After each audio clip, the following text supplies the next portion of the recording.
Dios les bendiga grandemente. Quiero compartirles nuevamente este libro, El conflicto de los siglos. El video anterior que les había compartido, el capítulo 16, si no me equivoco, vamos a ver. Sí, el capítulo 16, la Biblia y la Revolución Francesa. Quedamos por acá,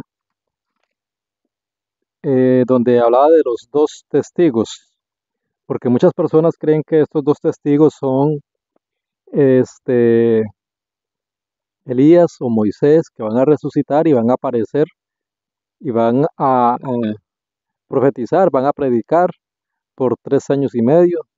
Este, Eso es lo que muchas iglesias enseñan hoy en día y muchas personas pues lo creen. Nosotros como adventistas tenemos otro concepto de quiénes son los dos testigos que se menciona en Apocalipsis capítulo 11. Gracias al Espíritu de Profecía que nos revela en este libro, El conflicto de los siglos, quiénes son estos dos testigos. Dice así, página 271. Estos dos testigos representan las escrituras del Antiguo Testamento y del Nuevo. Ambos son testimonios importantes del origen y del carácter perpetuo de la ley de Dios. Ambos testifican también acerca del plan de salvación. Los símbolos, los sacrificios y las profecías del Antiguo Testamento se refieren a un Salvador que había de venir. Y los evangelios y las epístolas del Nuevo Testamento hablan de un Salvador que vino, tal como fuera predicho por los símbolos y la profecía. Dice, los cuales profetizarán 1260 días, vestidos de sacos. Durante la mayor parte de dicho periodo, los testigos de Dios permanecieron en oscuridad. Esto aquí está hablando de la Revolución Francesa. Dice que durante este periodo, el poder papal procuró ocultarle al pueblo la palabra de verdad y poner ante él testigos falsos que contradijeran su testimonio.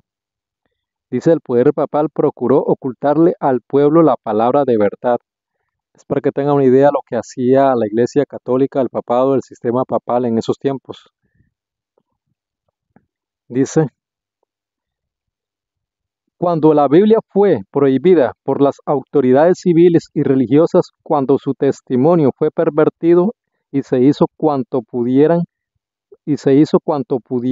inventar los hombres y los demonios para desviar de ella la atención de la gente, y cuando los que osaban proclamar sus verdades sagradas fueron perseguidos, entregados, atormentados, confinados en las mazmorras, martirizados por su fe, u obligados a refugiarse en las fortalezas de los montes y en las cuevas de la tierra, fue entonces cuando los fieles testigos profetizaron vestidos de sacos. Eso es lo que nos dice aquí la inspiración, el eh, el espíritu de profecía, la pluma inspirada, que durante este periodo de la Revolución Francesa fue cuando los fieles testigos profetizaron vestidos de sacos. No obstante, siguieron dando su testimonio durante todo el periodo de 1260 años. Aún en los tiempos más sombríos hubo hombres fieles que amaron la palabra de Dios y se manifestaron celosos por defender su honor. A estos fieles siervos de Dios les fueron dados poder, sabiduría y autoridad para que divulgasen la verdad durante todo este periodo. Si alguno quiere dañarlos, sale fuego de la boca de ellos y devora a sus enemigos. Si alguno quiere hacerles daños, debe morir de la misma manera.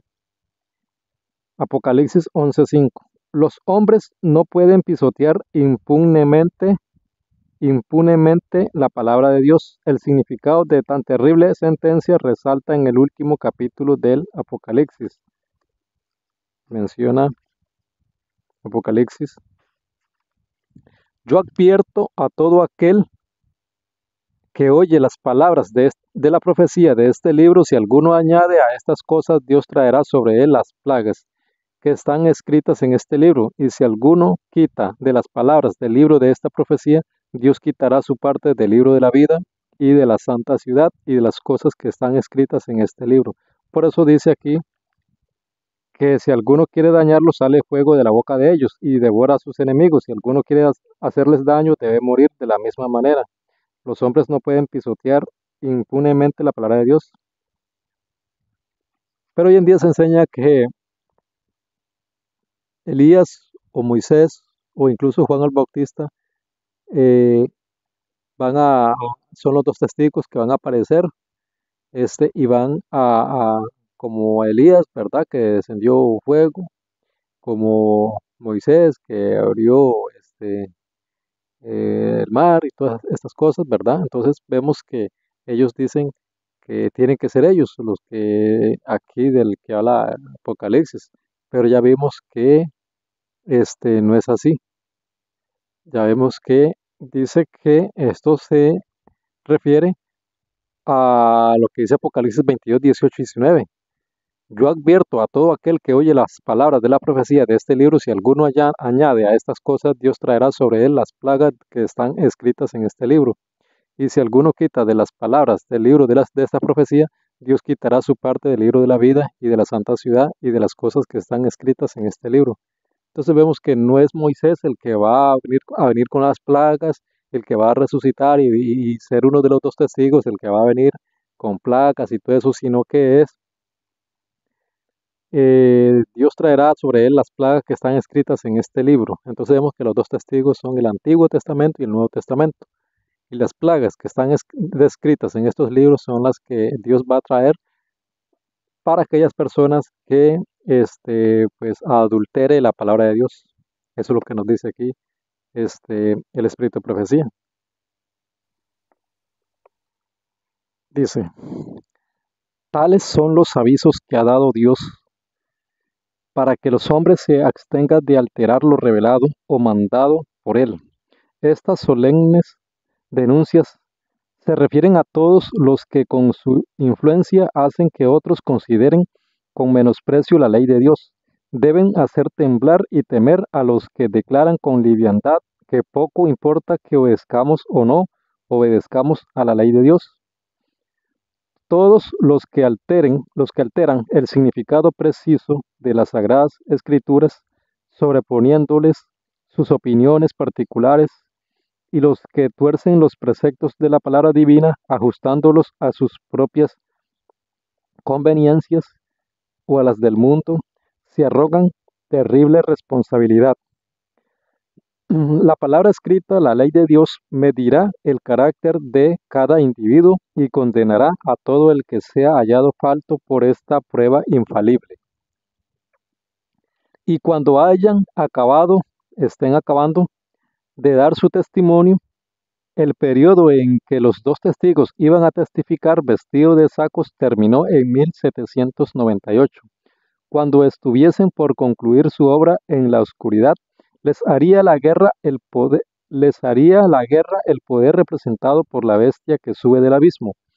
En muchas de las naciones de Europa, los poderes que gobernaban la Iglesia y el Estado habían permanecido bajo el dominio de Satanás por medio del papado.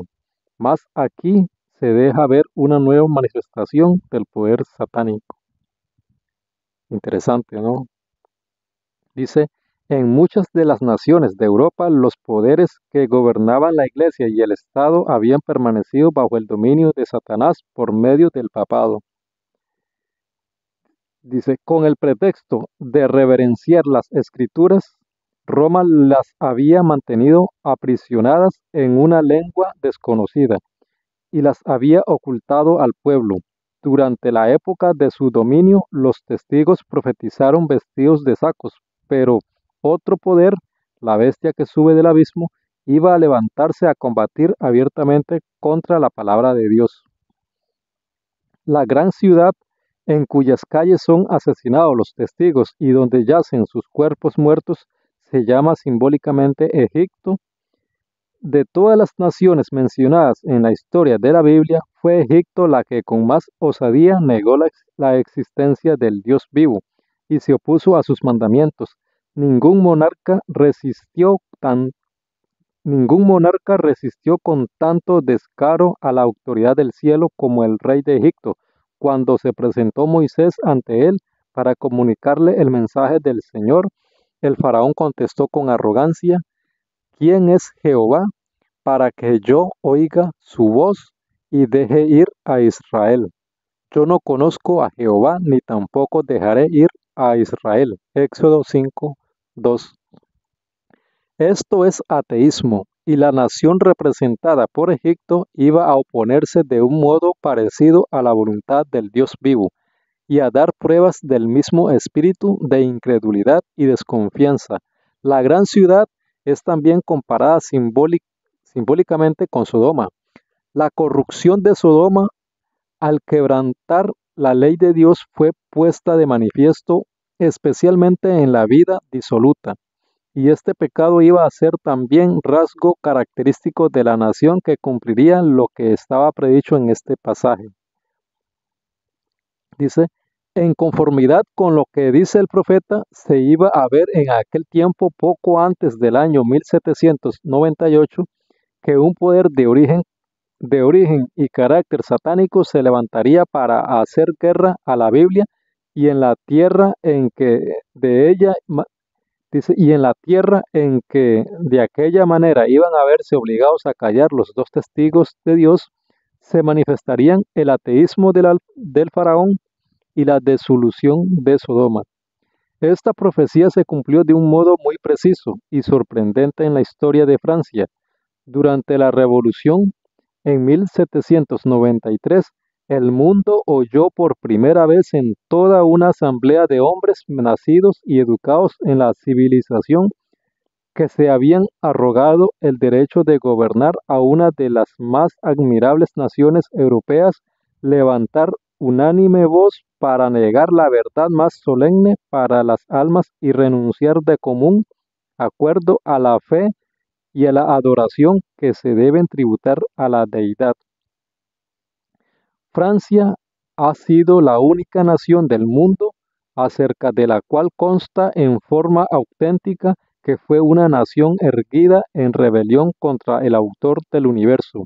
Muchos blasfemos, muchos infieles hay, y seguirá habiéndolos en Inglaterra, Alemania, España y en otras partes, pero Francia es la única nación en la historia del mundo que por decreto de su Asamblea Legislativa declaró que no hay Dios, cosa que regocijó a todos los habitantes de la capital, y entre una gran mayoría de otros pueblos cantaron y bailaron hombres y mujeres al aceptar el manifiesto.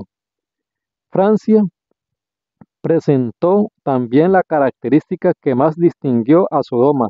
Durante la Revolución manifestóse una condición moral tan degradada y corrompida que puede compararse con la que acarreó la destrucción de las ciudades de la llanura, es decir, de Sodoma y Gomorra. Y el historiador presenta juntos el ateísmo y la prostitución de Francia, tal como nos los da la profecía, íntimamente relacionada con estas leyes que afectan la religión.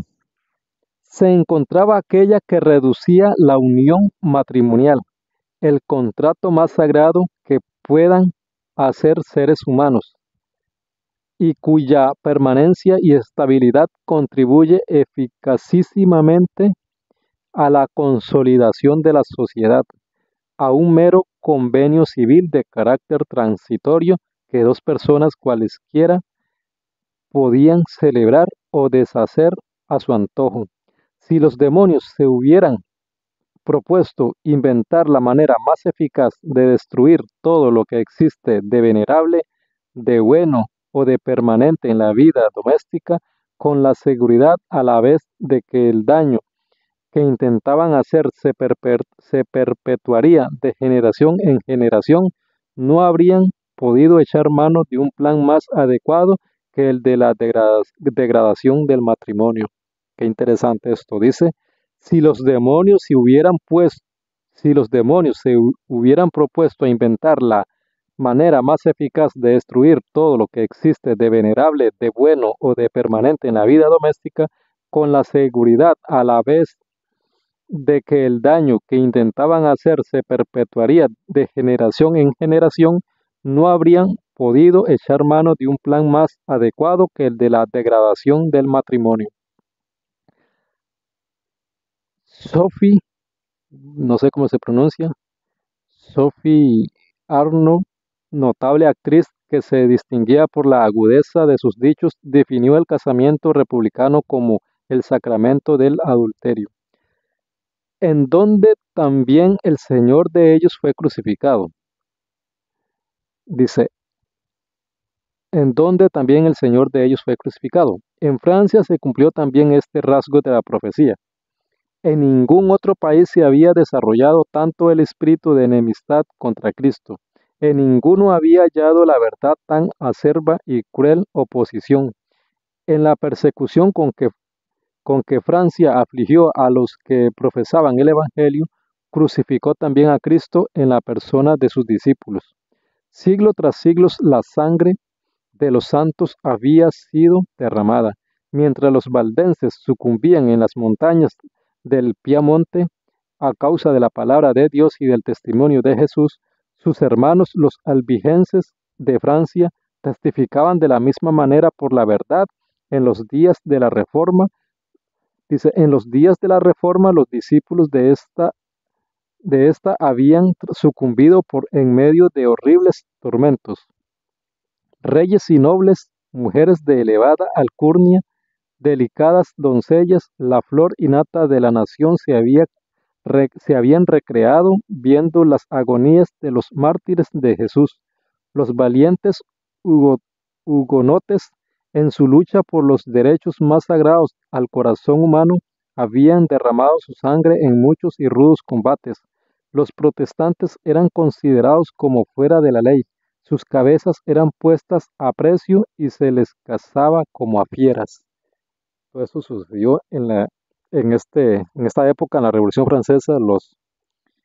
Los protestantes eran considerados como fuera de la ley, sus cabezas eran puestas a precio y se les cazaba como a fieras. Esos protestantes obviamente eran los que protestaban en contra del papado, los que decían que el papado era el anticristo, la bestia. Hoy en día, estos estas iglesias protestantes ya no protestan, ya incluso ya no dicen que el Vaticano, que Roma, que el sistema papal es el anticristo. Más bien se están uniendo en puntos comunes como eh, el día de descanso, el domingo. Vemos que todas las religiones protestantes guardan el domingo, están en contra del sábado, del cuarto mandamiento. Vemos que como le digo, la mayoría de iglesias protestantes eh, tienen muchos puntos en común con la iglesia católica, el sistema papal, y acá vemos esta lucha en la historia del pasado, cómo la iglesia católica usando a este poder civil de la Revolución Francesa, más adelante lo vamos a ver, persiguió a los protestantes que eran considerados como fuera de la ley, sus cabezas eran puestas a precios y se les cazaba como a fieras. Dice, la iglesia del desierto, es decir, los pocos descendientes de los antiguos cristianos que aún quedaban en Francia en el siglo XVIII, escondidos en las montañas del sur, seguían apegados a la fe de sus padres. Cuando se arriesgaban a congregarse en las faldas de los montes o en los páramos solitarios, eran cazados por los soldados y arrastrados a las galeras donde llevaban una vida de esclavos hasta su muerte. A los habitantes más morales más refinados e inteligentes de Francia se les encadenaba y torturaba horriblemente entre ladrones y asesinos. Otros, tratados con más misericordia, eran muertos a sangre fría y a balazos, mientras que indefensos oraban de rodillas. Centenares de ancianos, de mujeres indefensas y de niños inocentes eran dejados muertos en el mismo lugar donde se habían reunido para celebrar su culto.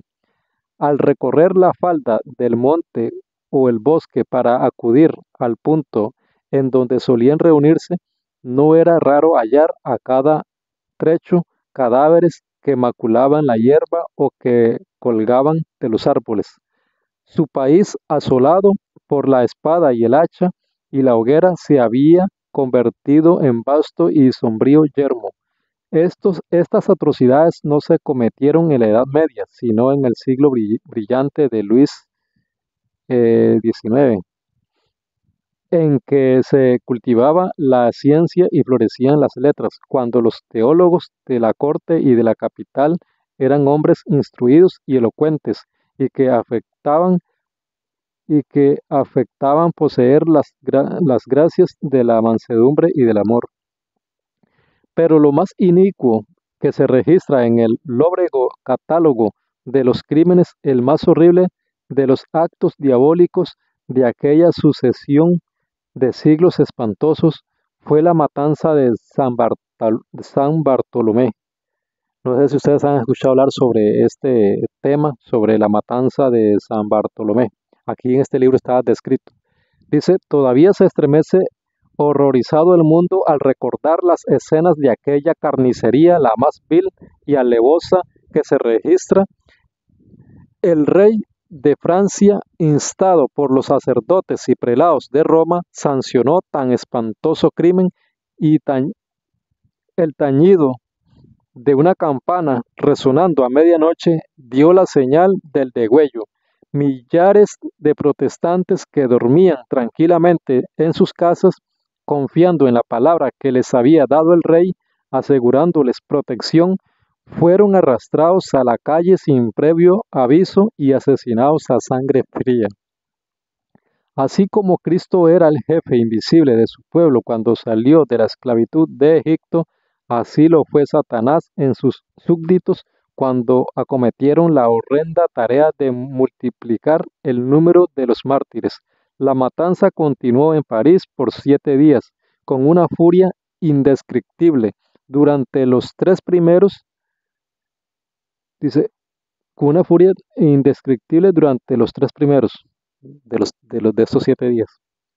Y no se limitó a la ciudad, sino que por decreto especial del rey se hizo extensiva a todas las provincias y pueblos donde habían protestantes.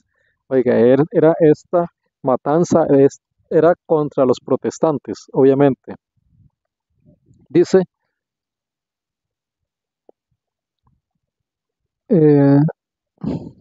no se respetaba edad ni sexo, no escapaba el inocente niño ni el anciano de canas.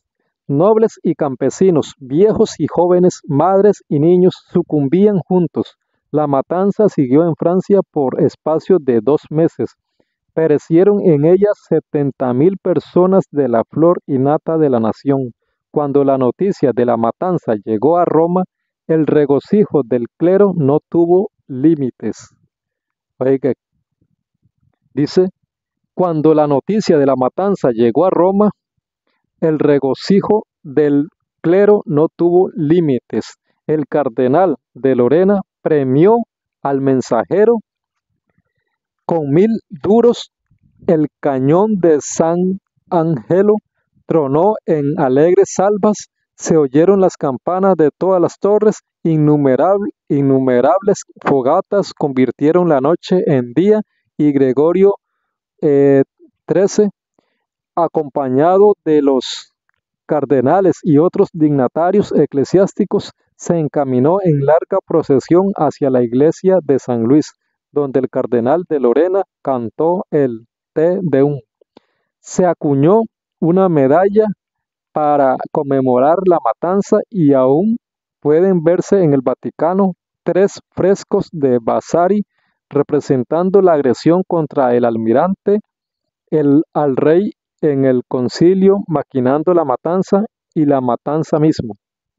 Gregorio envió a Carlos la Rosa de Oro y a los 4 meses de la matanza escuchó complacido el sermón de un sacerdote francés que habló de ese día tan lleno de dicha y alegría cuando el Santísimo Padre recibió la noticia y se encaminó hacia San Luis en solemne comitiva para dar gracias a Dios.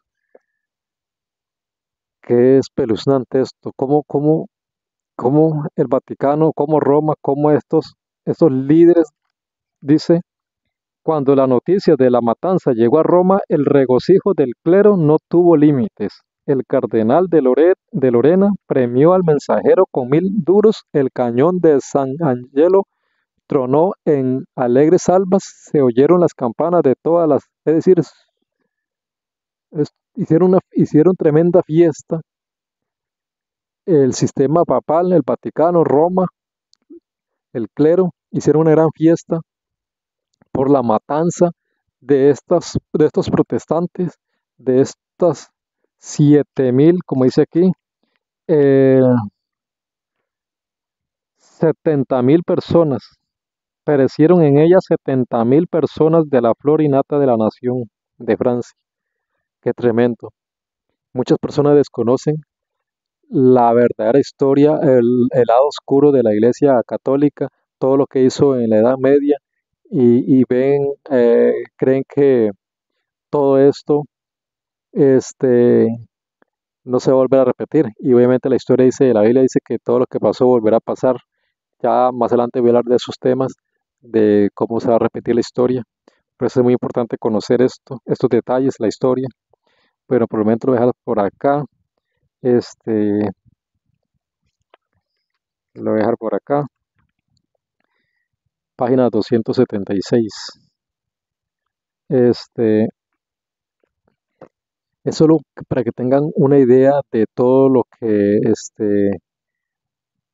pasó con los hermanos protestantes de aquella época, cómo fueron mártires, cómo dieron sus vidas por la verdad, defendiendo la verdad bíblica, las doctrinas de Cristo, de los apóstoles, de los verdaderos cristianos, y cómo hoy en día muchas personas se han desviado y están así unidos con Roma más bien, cada día se unen más en puntos comunes como el falso día de reposo, el domingo, como la inmortalidad del alma, y entre otros como el pecado original, que no se puede dejar de pecar, que nacemos pecadores, todas estas doctrinas que vienen de la Iglesia Católica y que muchos protestantes hoy en día abrazan estas doctrinas y están unidos en estos puntos y porque son personas que no estudian de historia, todas esas personas protestantes de hoy en día líderes no estudian de historia, desconocen la historia, algunos sí la conocen, otros no, pero sabemos que hay muchos que están trabajando para el enemigo, que son agentes de Satanás. No lo digo yo, lo dice el Espíritu de Profecía, lo dice la Biblia también, ¿verdad? Entonces, eh, debemos de estudiar por nosotros mismos las Sagradas Escrituras, conocer la historia. Este libro es muy importante que lo leamos, lo puedes buscar en YouTube, ahí vas a encontrar todos los capítulos, los 43 capítulos, también puedes descargar el libro en PDF o también lo puedes buscar en alguna librería en físico, pero ahí yo estoy tratando de subir esos videos para que conozcas la historia. Voy a hacer de cada capítulo, haré como un resumen y para poder explicar algunas cuantas páginas, leerles y explicarles para que ustedes pues conozcan un poquito del pasado, porque la Biblia dice que lo que fue volverá a pasar. Es decir, la historia se repite, que no hay nada nuevo debajo del sol. Dios te bendiga y espero que puedas compartir este video, que haya sido de eh, de mucha ayuda, de bendición, de edificación, que pueda ayudarte a aumentar tu fe y que Cristo viene pronto, que tenemos que prepararnos para poder estar de pie cuando Él venga. Dios te bendiga.